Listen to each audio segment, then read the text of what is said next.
dengan Ustaz Rizal, kalau santri kita yang kelompok tarawih segini, karena gurunya yang usia di atas saya luar biasa semangat mengajarnya.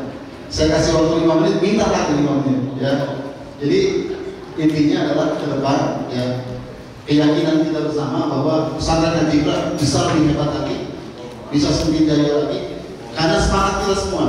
Ya, kalau saya lihat tidak baru 2 contoh guru yang mungkin usianya sudah tidak muda lagi, tapi semangatnya luar biasa. Ya, mohon maaf kami mengatur, ya, mungkin nanti Ustaz Ulul, Ustaz Budi, mungkin nanti waktunya pada asar, karena setelah ini Ustaz Kamal Zaman minta waktu, memang beliau 1 jam waktunya. Nah, mungkin inilah kita bagaimana mengatur waktu sebisa mungkin, karena memang kita sudah direct waktunya itu memang pas, ya. Makanya kita bisa mengatur waktu, ya. Baik, 1 jam ke depan kita akan dengarkan Ustaz Kamal Zaman penjelasan tentang kurikulum dan SOP pembelajaran dan pendidikan pesantren Najibah. Berikutnya, ya, tentang pengenalan secara global, pengenalan secara global mengenai isi dan misi program Muadalah Najibah. Ya, pada Ustaz Kamal Zaman kami persilahkan. 1 jam sampai asar.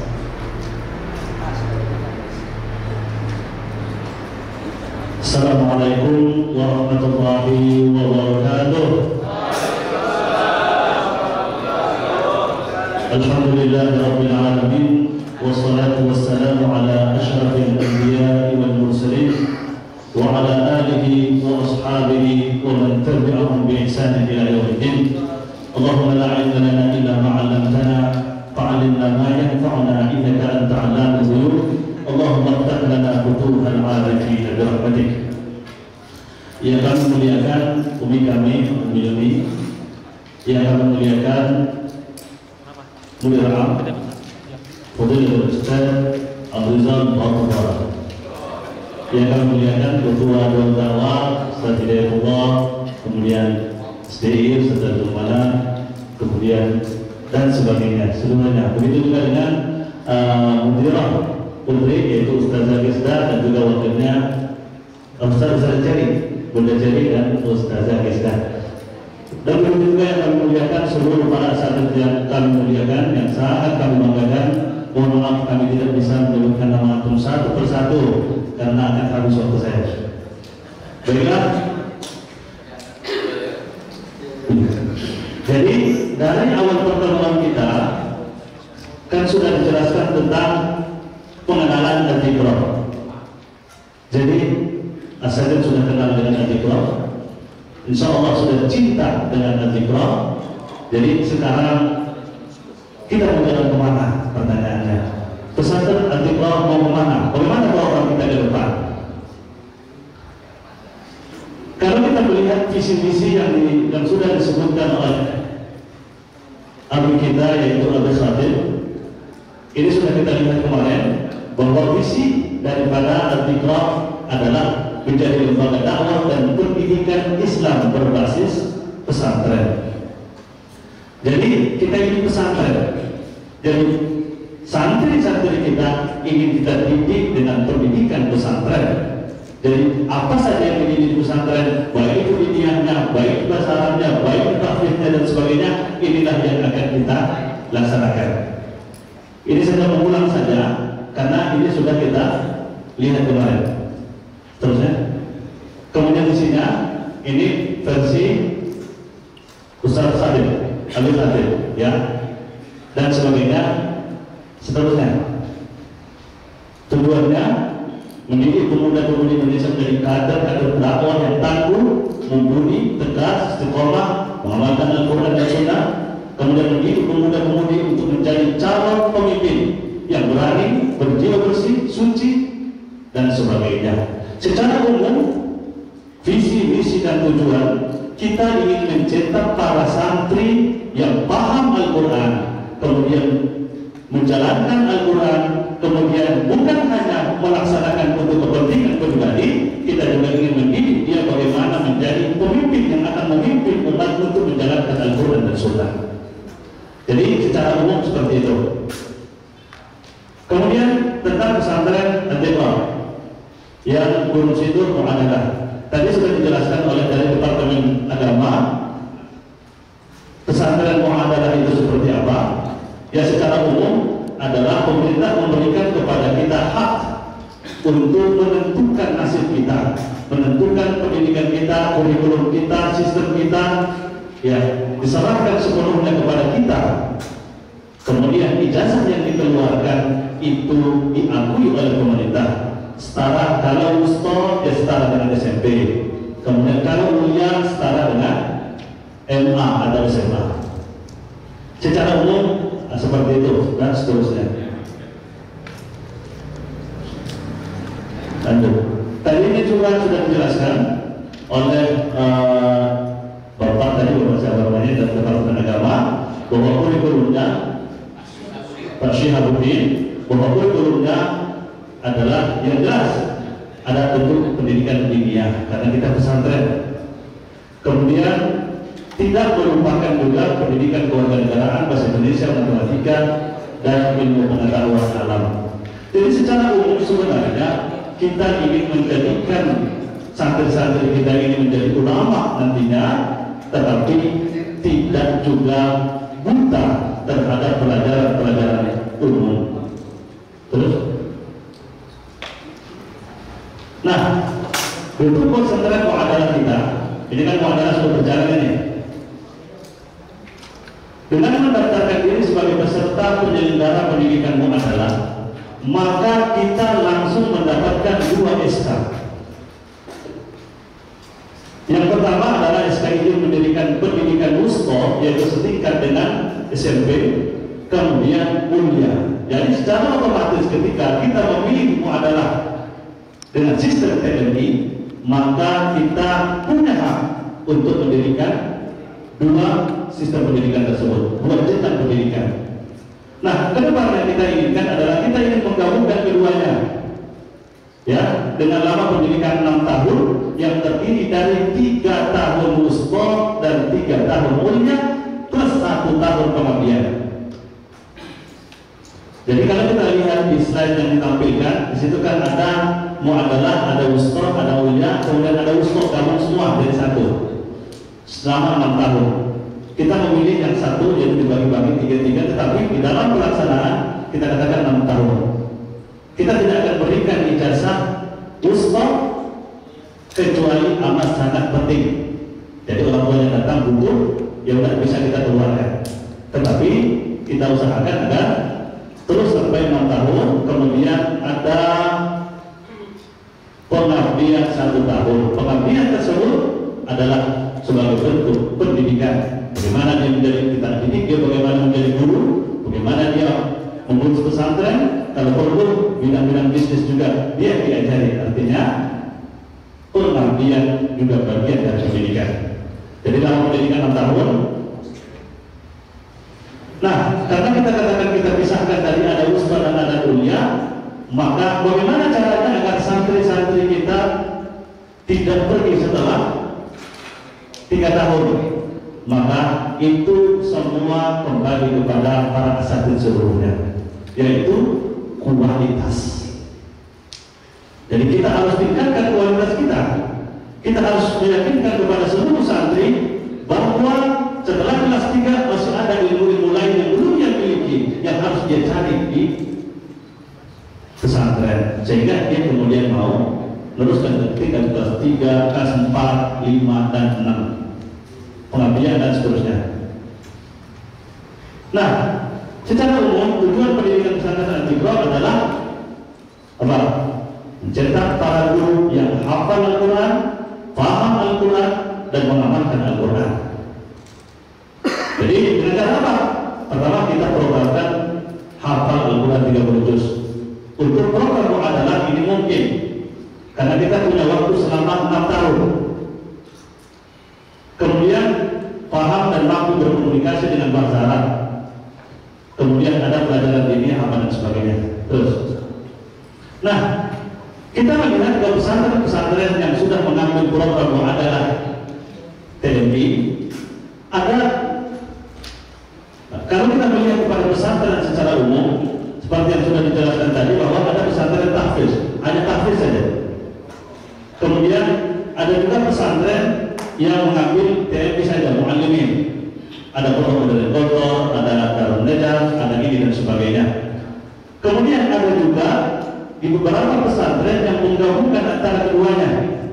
Jadi tahfiznya tetap diambil, kemudian TMI-nya juga diambil. Salah satunya adalah Darun Nadar 13. Kemudian ada juga pesantren apa tadi, apa ya? Arafah dan sebagainya. Jadi kita mengambil dua program pesantren, kita gabungkan menjadi satu, kita jadikan dalam bentuk formal. Ya, oleh karena itu, karena ini dua pesantren, dua program yang besar, maka terpaksa kita akan buat kegiatan amat sangat padat. Oleh karena itu kemudian kita juga punya personel yang banyak, ada guru tahfiz banyak, kemudian ada guru KBM dan sebagainya. Nah, kemudian yang pertama adalah tahfiz. Terus kemarin umum tentang tahfiz kita kemarin. Ya, kemarin tahfiz itu program tersendiri, tidak ada hubungannya dengan KBM. Betul kan kalau tidak salah ya? Jadi dia punya struktur sendiri, langsung dia punya mudir sendiri, kepala sekolah tidak ikut campur masalah tahfiz. Itu yang kemarin. Kemudian yang kedua, sudah durasi tahfiz 3,5 jam. Tadi ada 5.30 sampai jam 7, kemudian ada jam 10, 12.30 sampai jam dan seterusnya, sekitar 3,5 jam. Belum. Kemudian target kemarin setengah halaman per hari. Tambah lagi pengerjaan dan sebagainya. Kemudian tahfiz tidak punya pengaruh apa-apa di dalam kenaikan kelas. Mau targetnya dapat apa nggak dapat, tetap naik kelas. Ya, itu program kita yang kemarin. Betul tidak? Betul. Nah, kemudian ujian semester yang diujikan adalah yang sudah disetorkan dan dinyatakan santri bahwa ia siap diuji. Contoh, jika sekolah 10 juz dan yang baru siap diujikan hanya juz 1, maka yang diujikan adalah juz 1 saja. Ya, itu yang sudah berjalan. Terus. Nah, kita melihat bahwa ketika tahfiz ini tidak ada hubungannya dengan KBM, tidak ada hubungannya dengan kenaikan kelas, maka kita lihat semangat santri kelihatannya kurang. Dari mana kita lihat? Kita lihat saja target. Kemudian durasi karena cuma 3,5 jam, sedangkan kalau kita ingin menjadi lebih baik, itu minimal 5 jam tahfiznya. Nah, ke depan durasi tahfiz kita 5 jam. Tapi tidak semuanya dipegang oleh guru sekitar 4 jam saja. Yang ada muhafiznya, gurunya langsung sekitar 4 jam, kemudian sisanya kita programkan untuk membaca mandiri. Kemudian sekarang kita jadikan tahfiz dan KBM tidak dapat dipisahkan. Tahfiz atau pelajaran Al-Quran adalah satu pelajaran di dalam KBM. Ya, satu pelajaran di dalam KBM, yaitu pelajaran Al-Quran.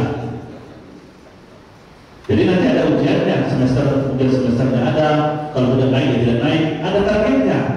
Kalau target tidak terpenuhi, salah satu syarat mengikuti ujian semester adalah tercapainya target dalam mata pelajaran Al-Quran. Kita ingin genjot semangat mereka. Nggak ada sampai menulis standar sudah mau naik ujian. Ya. Kemudian target Al-Quran untuk sindur kelas 1 semester 1 tahsin, kemudian setelahnya setiap semester 3 juz harus terpenuhi. Gimana caranya? Asal yang berusaha, insya Allah dengan kita gabungkan menjadi bagian dari KBM dan target memenuhi target adalah syarat menunggu ujian, insya Allah lebih semangat lagi. Target Al-Quran santri pesantren. Nah itu untuk tahun ini target Al-Quran berapa? Untuk kelas 1 yang baru itu semester 1 tahsin, kemudian semester 2 7 surat pilihan, juz 30 dan juz 1. Ini targetnya. Untuk kelas 2, karena kemarin programnya kan kelas 1 yang kemarin itu tidak ada menghafal, hanya sekedar tahsin. Maka tahun ini berarti mereka sudah mulai menghafal. Semester pertama 7 surat pilihan, ini untuk tahun ini, juz 30 dan juz 1 dan seterusnya. Untuk kelas 3, ini kita lihat macam-macam capaiannya. Ada yang sudah sampai juz 5, ada yang sudah sampai juz 10, ada yang baru selesai juz 2, ada juz 3, ada juga yang baru selesai 7 surat pilihan dan juz 30. Tapi rata-rata juz 30 dan 7 surat pilihan sudah terpenuhi. Maka kita coba untuk semester pertama itu harus dapat 5 juz. 5 juz itu kita punya waktu sekitar 6 bulan. 6 bulan, anggaplah 1 bulan itu untuk meroja atau apalah itu. Satu bulan berarti dia harus mendapatkan 1 juz. Kalau 5 hari berarti 5 halaman, dia dapat 5 halaman. Berarti dalam 20 hari dia dapat 1 juz. Punya 10 hari untuk meroja. Ya. Kemudian semester kedua itu 6 sampai 10. Kira-kira bisa nggak dipenuhi? Asal jam tidur. Bisa? Yang bilang tidak bisa katakan. Berarti bisa semua. Ya. Kemudian target setiap semester adalah target baru, ya, ditambah seluruh target di kelas atau semester sebelumnya. Jadi kalau umpamanya dia kelas 2 tahun depan, dia sudah 3 juz, kemudian ada tambah lagi 3 juz, kemudian semester kedua kelas 2, maka dia 3 juz ditambah 3 juz sebelumnya, kemudian ditambah 3 juz tahun kemarin. Jadi target tahun semester tersebut ditambah dengan seluruh target yang ada di belakang-belakangnya.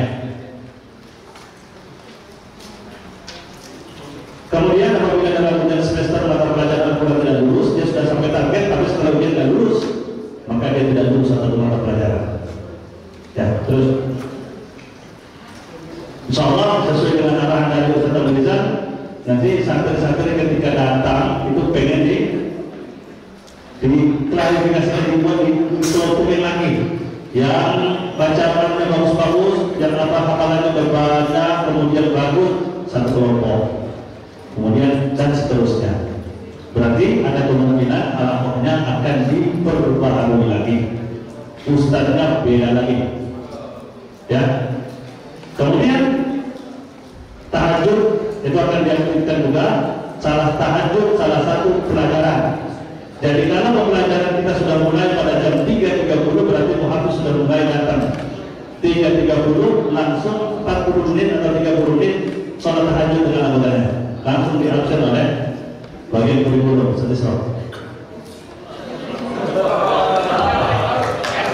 Nanti insyaallah mudah-mudahan dibantu oleh Ustaz Zain. Berdua kalian itu.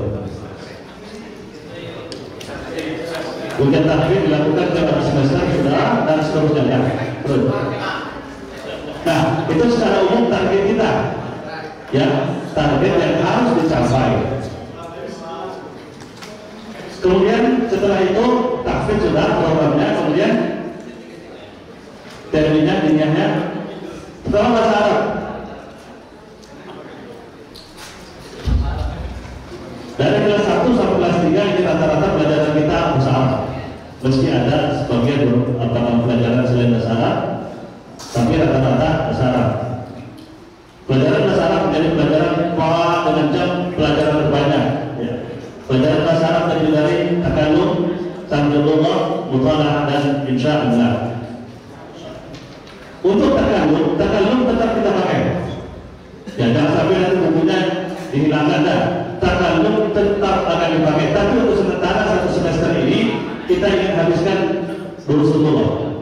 Jadi habiskan Durusulullah, ya, yang satu buku kecil itu. Kemudian setelah itu kita sambung dengan takallum. Ya, jadi Durusulullah itu habis, kemudian kita lanjutkan sampai kelas 6. itu tetap kita pakai takalum, karena takalum itu kan berjenjang. Nah, pada jenjang tertinggi dia lebih bagus. Bahkan ada yang tidak dicetak kemarin itu, ada jilid yang kelima itu kayak dikata turos. Bagaimana memahami turos? Nah, itu jilid yang terakhir. Jadi ini tetap kita pelajari, tetap kita pakai. Kemudian untuk bahasa Arab, itu ada tadlum, tolak, apa dan sebagainya.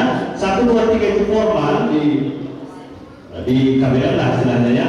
Tetapi untuk non formal, maka setiap hari santri harus sudah mulai berbicara bahasa Arab. Ya, ini tugasnya Syekh Sendubin, Sedikri, ya, kemudian Sedasir dan sebagainya yang besar-besar dan lain. Jadi awal tahun begitu santri datang langsung bahasa Arab. Terkenal Augustus. Ngomong atau diam? Itu aja. Untuk yang kelas 2 dan 3. Kelas 1 jangan, kasih waktu dulu. Penampilan poster dan sebagainya, menggunakan santri baca kutai, bawa kutai, mahkamah apa dan sebagainya. Kemudian untuk pilihannya, mapel ilmiah itu kita memakai buku-buku dari botol. Kelas 1 sampai kelas 6 secara umum. Buku-buku tersebut akan dipakai di dalam belajar di botol dengan seluruh produk-produk calon dan sebagainya.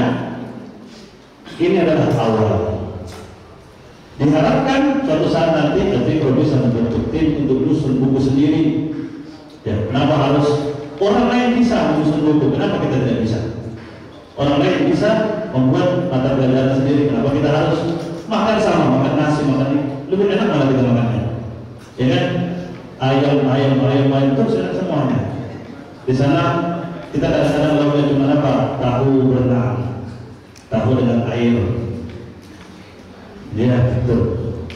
Kemudian pelajaran umum ada matematika, ada Inggris, KM dan sebagainya.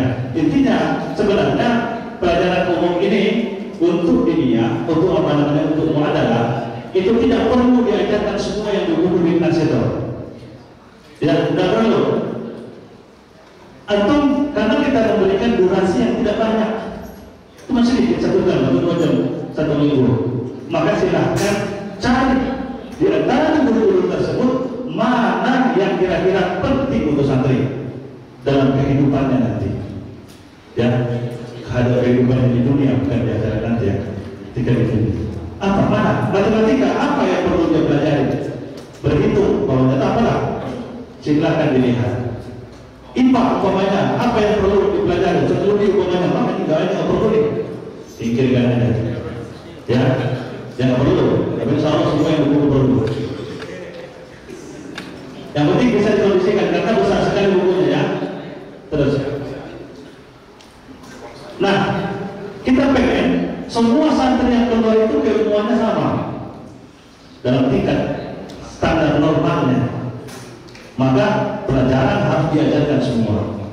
Maka kita akan mengadakan penyetaraan keilmuan. Bagaimana? Penyetarannya seperti itulah. Kelas 1 sekarang ini ya sudah belajar kelas 1 aja, yang buku kontrol kelas 1 tambah yang buku lain. Sedangkan yang kelas 2 ini kemarin kan sudah belajar, fikih sudah belajar, berbahasa Indonesia, nanti berbahasa Indonesia lagi, bahasanya hampir sama. Maka kita inginkan itu cepat dihabiskan. Yang sudah dipahami oleh santri sudah belajarnya cepat. Kenapa? Karena pelajaran kelas 1 itu diajarkan di semester pertama. Semester kedua itu pelajaran kelas 2 langsung. Jadi kelas 2 nanti pelajaran semester pertama kelas 1 buku-buku linear ya, yang berbicara tentang linear, buku-buku kelas 1 bawaan, kemudian untuk semester 2 sudah buku kelas 2. Kelas 3 juga sama, semester 1 buku kelas 1, semester 2 kelas 2. Sedangkan pelajaran umum tetap sesuai dengan tingkatan. Ya, IPA kelas 1 ya kelas 1. Jangan sampai IPA untuk kelas 3 diberikan kelas 1. Nah, terus ini secara umum untuk semester ini kelas 1 ya. Terus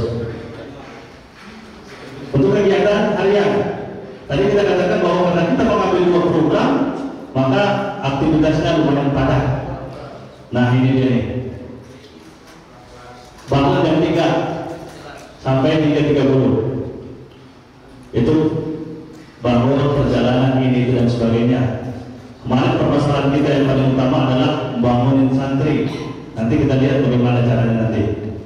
Kita sudah bagikan pertama, ini Ustaz satu. Begitu begitu datang masih tidur semuanya. Ustaz yang kita datang ke kamarnya lagi tidur. Nah, berarti gimana ke depan? Nggak semuanya ya. Ada yang bagus. Contohnya adalah Ustaz Mimi. Wah. Saya datang itu ke kamar beliau itu, beliau satu berdoa lantai 2. Datang ke sholat kita terkunci semua, masya Allah. Ya, untuk pelajaran pertama ini masuk pelajaran pertama yaitu tahajud, dan ini juga kan tentu sudah pilihan. Program kita yang kita buat di pesantren adalah terjemahan dari dan visi tujuan lulus negeri dan semua itu kita terjemahkan di dalam program. Ya, langsung 3.30 muhafaz data guru Al-Quran atau muhafaz data langsung ya sholat tahajud perhalaqah sudah.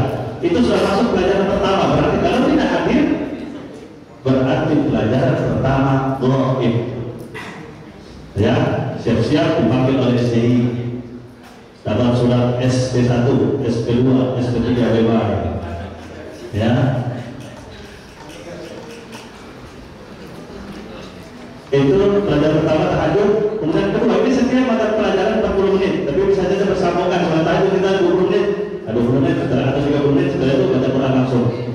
Kemudian untuk Al-Quran kita ingin halaman pagi itu sudah langsung setoran, bukan lagi persiapan untuk menghafal. Ya, jadi begitu. Jadi kalau persiapannya kapan? Yaitu jam 7 dia selesai setoran hari ini, itu persiapan dia untuk besok. Begitu besok sudah mulai Al-Quran, sudah langsung duduk manis untuk setoran. Kalau kita masih menunggu dia menghafal lagi dia galau di situ, akhirnya setoran kelewatan. Ustaz-ustaznya akhirnya nunggu, akhirnya makan terlambat. Nah, jam 7 selesai, sudah ada lagi.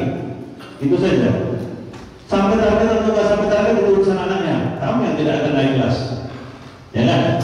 Coba kita tegaskan dari awal sehingga kemudian nanti ke depan akan mudah untuk diteruskan. Kemudian Quran, kemudian setelah itu jam 6 sampai 6.50 ya. Kemudian 6.50 sampai jam 8 makan minum apa dan sebagainya terserah secara bebas. Jam 8 sampai 8.40 itu adalah Al-Quran. Tapi ini kita inginkan dipakai untuk mengajar. Jadi guru-guru takfir itu mengajar tajwid, ajarkan buku. Nanti akan ada buku tajwidnya tuh. Ajarkan buku tajwid sampai selesai buku itu. Nanti setelah itu kita tambah lagi buku yang lain. Tajwid sudah mentok habis, semua sudah ahli semua masalah tajwid. Kita tambah lagi dengan buku ada omongan tibiat, ada Al-Quran atau apa saja. Yang penting buku berkaitan dengan Al-Quran. Jadi setiap guru tajwid harus siap untuk mengajar setiap hari 40 menit mengajar di kelas. Makanya kita minta dari para guru-guru senior kita untuk mengajarkan bagaimana langkah-langkah mengajar. Ya, makanya tadi kita tahu semuanya bagaimana mengajar. Ya, kemudian seterusnya sampai asar dan sebagainya. Terus nanti tahulah. Kemudian malam kita sudah tidak ada lagi. Kita sebentar. Setelah sholat maghrib kita makan sebelum maghrib. Jadi sholat asar selesai, kemudian baca Quran bentar atau langsung olahraga. Kemudian jam 5 itu sudah boleh makan. Yang olahraga terusin nggak makan itu urusan pribadi. Kalau dia olahraga dulu terus makan atau makan dulu baru olahraga terserah. Yang penting jam 5 sampai jam 6 sudah siap, mudah-mudahan bisa makan. Ya, kemudian masuk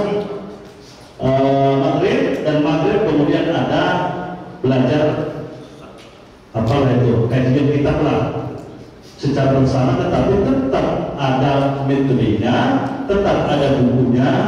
Jadi tidak sekedar ngomong sana sini, nah tapi seperti belajar tapi bersama. Kemudian sholat isya kemudian tidak ada Al-Quran lagi untuk malam setelah isya, tapi di situ belajar bersama.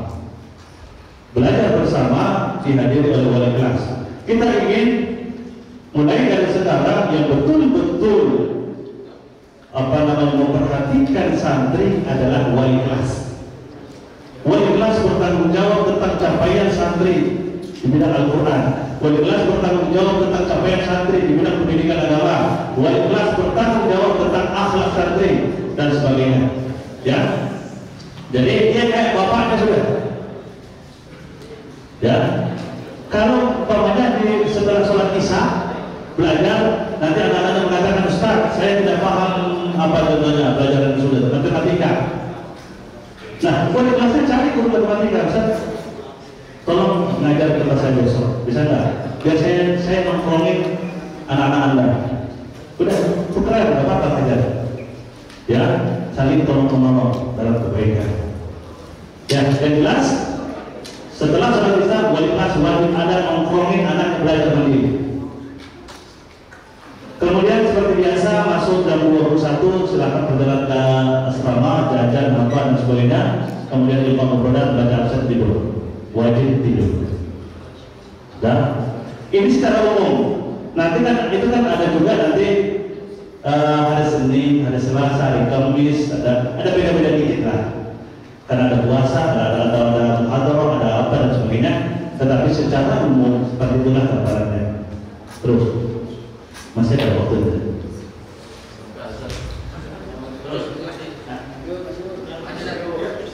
Terus, ya. Nah, sekarang pelaksanaan gimana? Cara bangunin santri gimana? Salah satu ini. Tapi tanggung jawab ya polisi. Nah,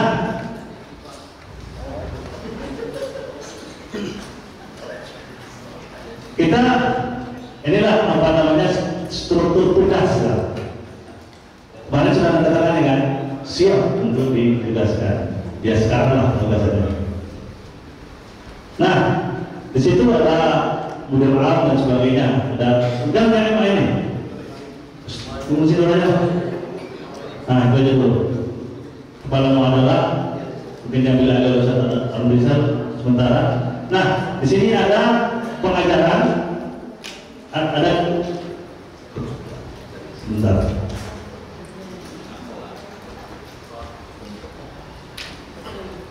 Sini kan ada dua bagian. Ada dari mudir am pimpinan tertinggi, kemudian wakil, kemudian tugas pesantren itu kita bagi menjadi dua. Mudir am atau wakil mudir am atau ini bertugas tentang seluruh pergerakan yang ada di pesantren dari bangun sampai bangun. Kemudian tidak mungkin bisa dikerjakan sendiri, maka kita butuh personel. Nah, sini ada dua bagian nih. Ada pengasuhan, ada pengajaran personal. Ada pengasuhan dan ada pengajaran. Pengajaran dari kepala sekolah kemudian masuk ke bagian kurikulum seperti itu. Nah, di bawahnya kemudian ada kesantrian, ada wakil bagian kesantrian, kemudian ada personelnya, para santri berapa 5 orang atau 6 orang atau berapa lah itu. Kemudian dalam guru, sedangkan pengasuhan, itu seperti ada staf pengasuhan, ada staf bahasa. Nah, tugas di dalam pesantren kita bagi menjadi dua. Yang pertama, yang mengurus santri saat proses ajar mengajar berlangsung. Kemudian yang kedua, yang mengurus santri saat di luar ajar mengajar tadi. Ya, kalau waktu ajar mengajar berlangsung, maka tanggung jawabnya ada di Kemsek dan apalagi bagian kurikulum, bagian kesiswaan atau santrian dan seluruh staf-stafnya. Ya, yang mengamankan di kelas, bagaimana masuk, apa enggak, bagaimana, itu urusan mereka. Mereka yang akan mengurus itu semua. Nanti jobnya, tugasnya itu kita list satu-satu, kita berikan. Nanti ketika ditentukan orang-orangnya, kita berikan ini tugas Anda 24 jam, silakan bagi kerjaan. Karena kalau satu orang selama ini saya lihat bahwa yang ngerjain satu itu aja, kasihan. Nah, saya lihat ada kepala model apa gitu, dia ngerjain semuanya. Maka kita punya personel yang amat sangat banyak ini, kita kerja dikit-dikit. Kamu kerjakan ini, kerjaan pesantren beres. Ya.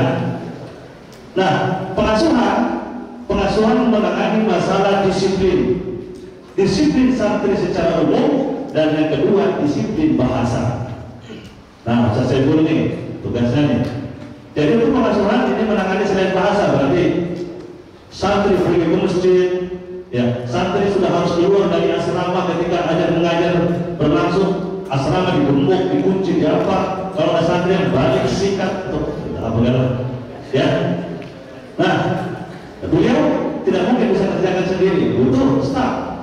Ada staf pengasuhan, ya, ada Ustaz Ma'ruf, nanti ada anggotanya, pilih berapa orang, kerja tim, ya, bukan kerja per orang, kerja tim.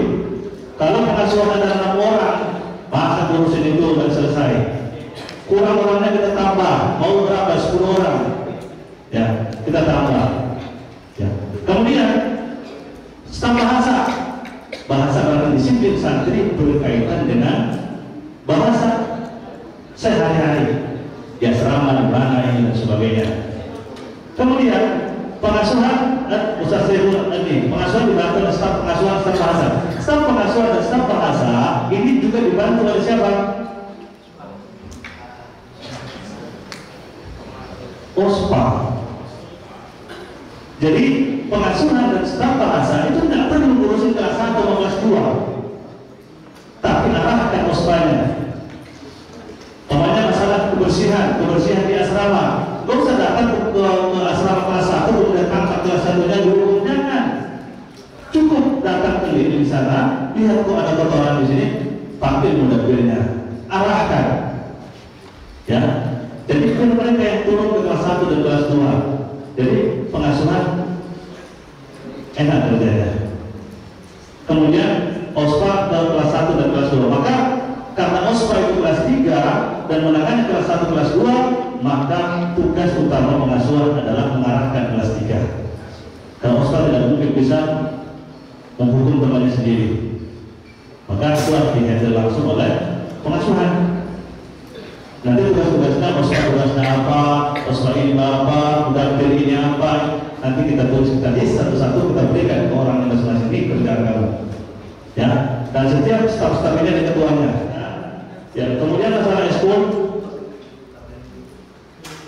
Nah, salah satu kunci keberhasilan pendidikan di pesantren adalah menjadikan santri selalu sibuk dengan aktivitas. Kekosongan menyebabkan kerusakan. Seperti yang dijelaskan oleh Rasulullah SAW. Apa hadisnya? Inna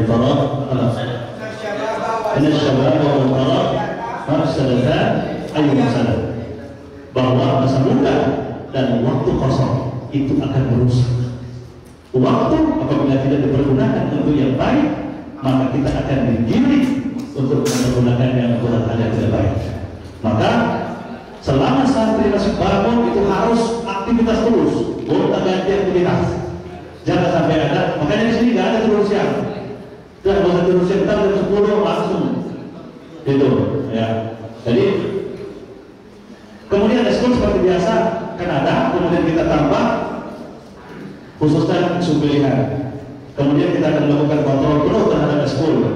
Ya, jangan bukan sekedar eskul, enggak. Kita pilih mana kira-kira yang cocok, yang perlu. Kemudian mana modulnya, mana levelnya, beginner, intermediate, apa, harus ada. Enggak sekedar. Kenapa? Kita ingin menciptakan kader. Ya, jadi setiap eskul itu harus memiliki kader. Sehingga dari ketika kelas 5, kelas 6 mereka sudah bisa mengajari adik-adik mereka. Ya, jadi kemudian hari Ahad, selama ini hari Ahad kosong semua. Dan pagi mungkin ada muhadasah kalau ada muhadasah, kemudian ada bersih di akhir-akhir. Setelah itu ngapain?